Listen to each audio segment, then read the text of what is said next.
Student class 12th economics का question paper set 3 का 5853 इसका कोड है। तो जिन बच्चों का ये सेट आया है वो अपने आंसर्स चेक कर लीजिए।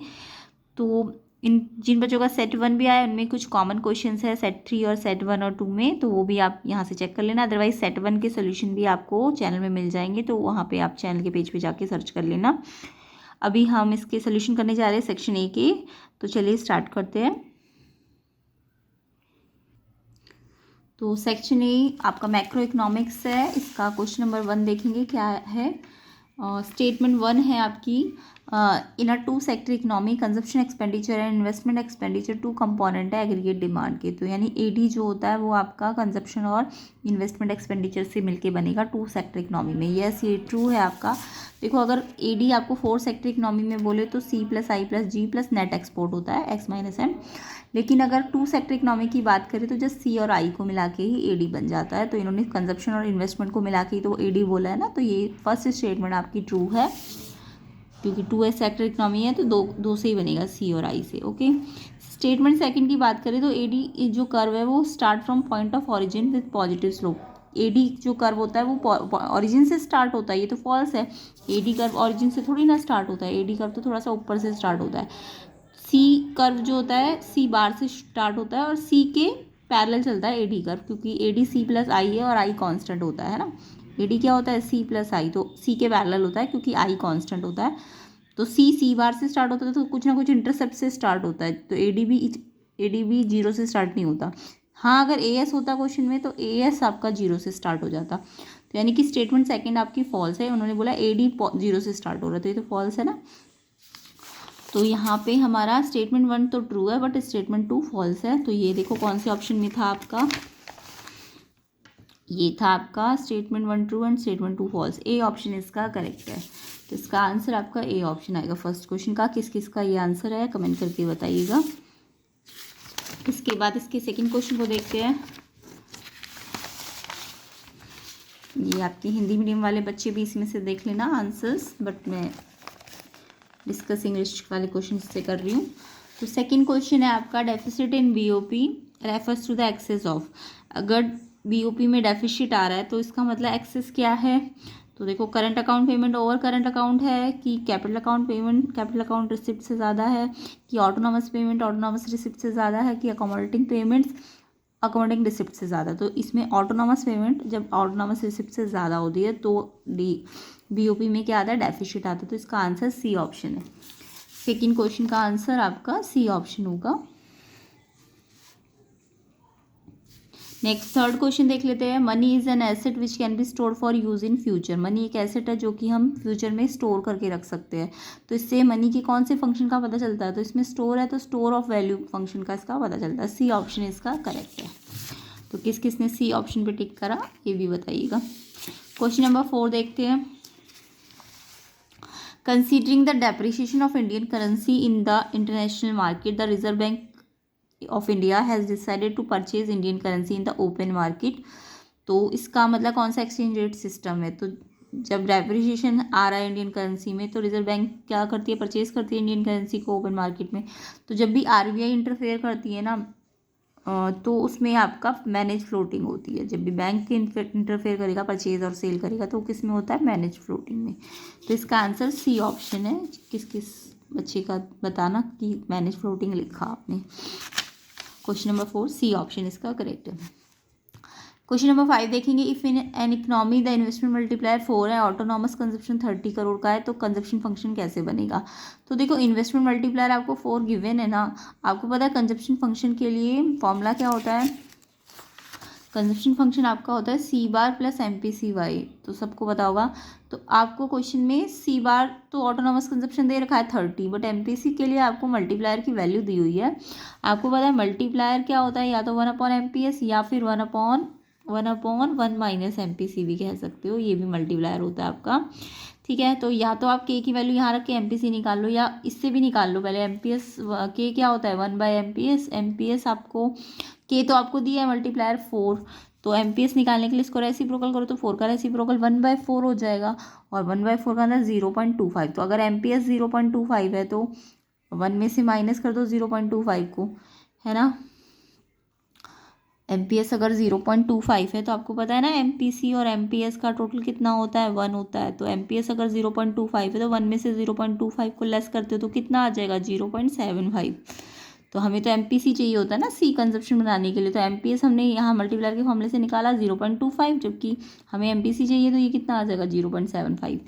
तो ये आंसर A ऑप्शन इसका बिल्कुल करेक्ट होगा। ठीक है, तो किस किस बच्चे ने इसका कंजप्शन फंक्शन 0.75 वाला लगाया उसका बताइएगा। A ऑप्शन किस किस ने टिक किया है।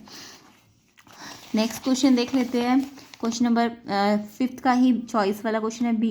If increase in national income equal to increase in saving the value of marginal propensity to consume would be.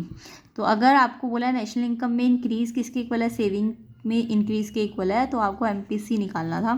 तो यहाँ पे आपको गिवन था कि चेंज इन Y किसके इक्वल है, चेंज इन S के। तो अगर मैं चेंज इन S और चेंज इन Y का रेशियो निकालूँ तो वो 1 आ जाएगा क्योंकि इक्वल है। तो यहाँ से change in SY change in Y क्या होता है, MPS होता है। अगर MPS आपका 1 आ गया तो MPC सोचो कितना आएगा, 0 ही तो आएगा क्योंकि इनका टोटल कितना होता है 1। तो अगर MPS 1 है तो MPC कितना आ जाएगा, 0। तो MPC के बारे में ही तो पूछ रहे हैं, तो MPC कितना होगा, इक्वल टू 0। D ऑप्शन इसका करेक्ट होगा। B ऑप्शन का D ऑप्शन जो है इक्वल टू 0, MPC पूछा है ना, तो 0 के इक्वल होगा।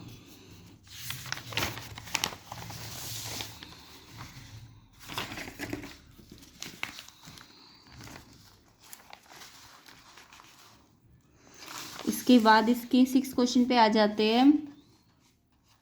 6 क्वेश्चन है आपका कि आपको ये 4 पेयर बना के दिए हुए हैं, इनमें से करेक्ट पेयर छांटना था। तो मैचिंग इन्होंने सही नहीं की हुई है। इन्होंने बोला कि कुछ ज़्यादातर पेयर इनकरेक्ट है तो करेक्ट वाला ढूंढो। तो करेक्ट वाले में देखिए जैसे car use as a taxi, तो क्या इसका आंसर कंज्यूमर गुड होना है। अगर कार टैक्सी के रूप में यूज़ हो रही है वो कंज्यूमर गुड थोड़ी ना होता है, ये तो फॉल्स है। Air conditioner house hold use करता है तो वो कैपिटल गुड थोड़ा ना माना जाएगा, वो कंज्यूमर गुड माना जाएगा, है ना। और उसके अलावा स्कॉलरशिप अगर स्टूडेंट्स को मिल रही है गवर्नमेंट के थ्रू तो वो फैक्टर इनकम थोड़ी ना है, वो तो ट्रांसफ़र हो गई ना स्कॉलरशिप। तो यहाँ पे ये वाला पेयर जो है ए वाला, vegetable grown in the personal garden, अगर कोई पर्सनल गार्डन में वेजिटेबल उगा रहा है तो ये नॉन मार्केटिंग एक्टिविटी होती है, तो ये आपका ट्रू है। बाकी सारे जो पेयर बने हुए वो फॉल्स थे, तो ए ऑप्शन वाला करेक्ट है। तो ए ऑप्शन वाला कौन सा था, ए के सामने 1 वाला पेयर, ठीक है ना। तो ये ए इसका करेक्ट आंसर है।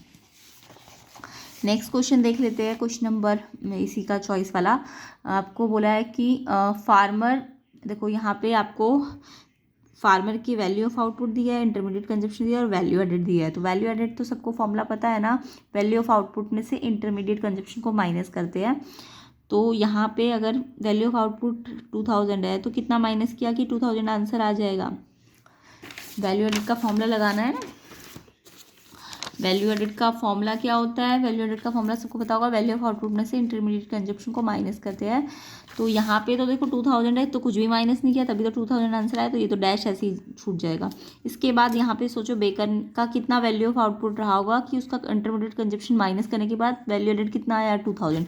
तो वैल्यू एडेड का फॉर्मूला लगाया हमने, वैल्यू ऑफ आउटपुट आपको बेकर का नहीं पता है, एक्स मान लो, तो इसका इंटरमीडिएट कंजप्शन 2000 दिया है, तो ये बराबर में वैल्यू एडेड कितना दिया है इसका 2000। तो यहाँ से एक्स निकालोगे तो ये यहाँ जाके प्लस होकर 4000 आ जाएगा, यानी कि ये 4000 रहा होगा तभी तो इसमें से ये माइनस करके ये आया होगा। वैल्यू एडेड का फॉर्मूला तो सबको आता है ना, value added value of output minus intermediate consumption होती है।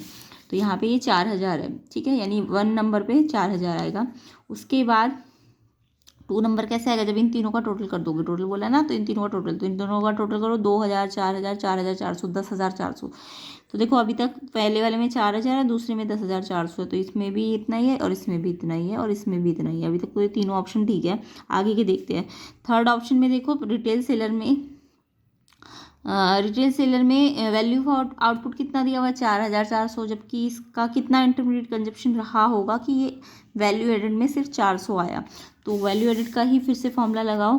4400 में से इस 4400 में से क्या माइनस किया कि ये मिल गया, तो 4400 में से y माइनस किया 400, तो y निकालने के लिए y को इधर भेज दो, इसको यहाँ, तो यानी कि y कितना आ जाएगा 4000, यानी कि 4400 में से हमने 4000 माइनस किया होगा तभी तो 400 आया होगा, तो यानी ये 4000 आ गया। थर्ड पे क्या आ गया 4000, और टोटल मिला के देखो 2 और 4 6000 आ गया ना, तो यहाँ से चेकिंग भी हो गई, तो ये 4000 आ रहा है थर्ड वाला। तो थर्ड वाले में 4000 किस किस में, इसमें और इसमें नहीं है, तो ये वाला तो अब हट गया, ये भी हट गया और ये भी, तो इन दोनों में से अब देखना है, लास्ट वाला पता चलेगा कि किसका आंसर ठीक है। अब फोर्थ वाले में तो कुछ नहीं था, इसका टोटल करके देखना था, है ना, टोटल था, तो ये टोटल 2 2 4 4 4400 यहाँ नहीं है, यहाँ पे है, तो ये बी आंसर करेक्ट होगा इसका। पहला इसमें ये 4000 आ रहा है, फिर ये सेकंड का टोटल करके ये आ रहा है, थर्ड यानी इसमें से क्या प्लस करूँ कि ये आ जाए, तो यानी ये 4000 आ जाएगा, या फिर फॉर्मूला लगा लो वैल्यू एडिट का। वैल्यू एडिट कैसे आता है, इसमें से इसको माइनस करके, है ना, और फिर लास्ट में इसका टोटल आ रहा है ये। तो बी ऑप्शन किसने टिक किया, इसका आंसर कमेंट करके बताना। तो ऐसे करके आपको वैल्यू ऑफ आउटपुट का फॉर्मूला लगा के ये मिसिंग वैल्यूज़ निकालनी थी। तो इसका आंसर आपका सी ऑप्शन, कौन सा, बी ऑप्शन बी ऑप्शन इसका करेक्ट होगा। क्वेश्चन नंबर 7 देख लेते हैं। Suppose the price of the one UK pound has increase 70 to 80। 1 UK pound 70 से 80 रुपये हो गया। देखो 70 से 80 का मतलब पहले 70 रुपये में था एक यूके पाउंड, अब 80 रुपये में जा रहा है हमारा रुपीज़, है ना। तो यानी हमारी रुपये की जो इंडियन करेंसी वो तो क्या हो रही है, कम हो रही है ना, डेप्रिशिएट हो रही है। तो बी आंसर इसका करेक्ट है। मार्केट में बोला है ना क्योंकि, तो इसलिए डेप्रिशिएशन है। अगर ये फिक्स्ड सिस्टम बोल देते तो फिर डिवैल्यूएशन होता, अभी तो मार्केट फोर्सेस बोला है तो इसलिए डेप्रिशिएशन हुआ है। तो बी आंसर इसका करेक्ट है। क्वेश्चन नंबर 7 का क्या आंसर आएगा, B answer, depreciated. Okay, next इसका चॉइस वाला क्वेश्चन था। Suppose country X has more inflation than country Y, which of the following is most likely situation to happen in such a case, assuming other factor being constant. Country X में ज़्यादा inflation है country Y की तुलना में, तो कौन सी situation possible है। तो देखो कंट्री एक्स में अगर इन्फ्लेशन ज़्यादा है यानी कि वहाँ पे करेंसी की वैल्यू क्या हो रही है, डिक्लाइन हो रही है ना। अगर करेंसी की वैल्यू कम हो रही है तो इट मीन्स वाई वहाँ ज़्यादा से ज़्यादा क्या करेगा, एक्स से एक्सपोर्ट करेगा ना। तो यानी सी ऑप्शन इसका करेक्ट है, a rise in export from country X to country Y. तो एक्सपोर्ट बढ़ जाएगा कंट्री एक्स का, कौन बढ़ाएगा, कंट्री वाई। तो सी ऑप्शन इसका करेक्ट है। इसके बाद नेक्स्ट 8 क्वेश्चन देखते हैं।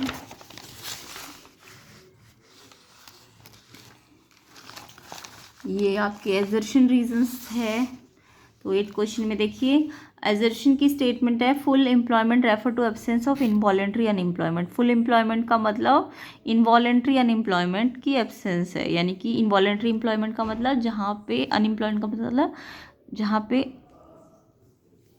अपनी इच्छा से लोग काम नहीं कर रहे हैं ना, इनवॉलेंट्री मतलब बिना इच्छा के काम नहीं कर रहे हैं ना।